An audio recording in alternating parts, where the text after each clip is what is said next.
እንኳን ደስ አላችሁ።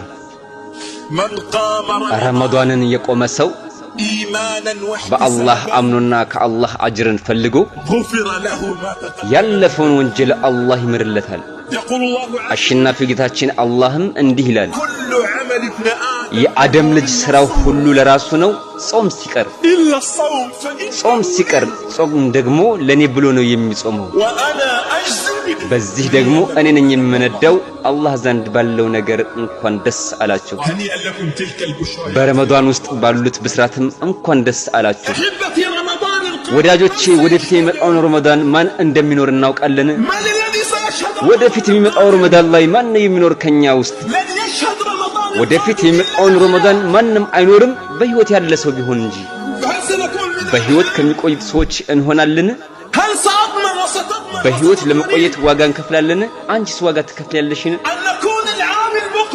የሚመጣውን ረመዳን ለመቀበል በህይወት ካሉ ሰዎች እንሆናለን? በአላህ ይሁንብኝ አናውቅም።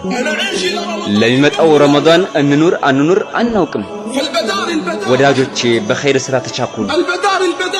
የማትገኝ አጋጣሚ ነች። በኸይር ስራ ሁላችንም እንቻኩል። ይቺ አጋጣሚ እኮ የሞቱ ሰዎች አልፏቸዋል አያገኟትም። በህይወት ያሉት ሰዎች ብቻ ናቸው የሚያገኟት። ከረመዳን 20 ቀን በፊት ከመሻይኾች ጋር ነበርኩኝ። ስለሚመጣው ረመዳንም እየተወያየን ነበር። ለኔ ብሎ አለኝ፣ እኔ እኮ ቁርአንን 20 ጊዜ አختمያለሁ አለኝ።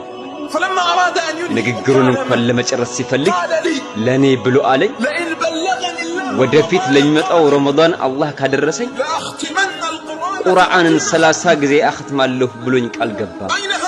ያ ሰውዬ አሁን ላይ የት ነው ያለው? ረመዳን ከመግባቱ ከ5 ቀን በፊት ወደ አላህ ሄዷል።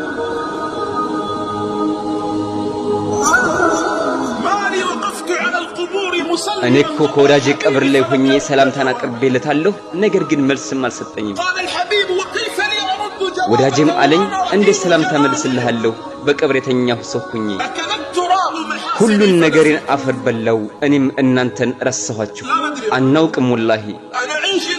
ወደፊት ለሚመጣው ረመዳን እንኑር ወይም አንኑር፣ ሁላችንም በኸይር ነገር ላይ እንቻኮል።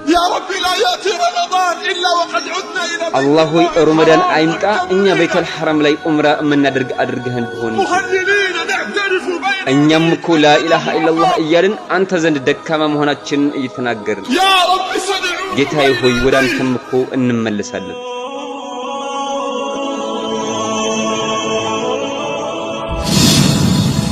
አኺራት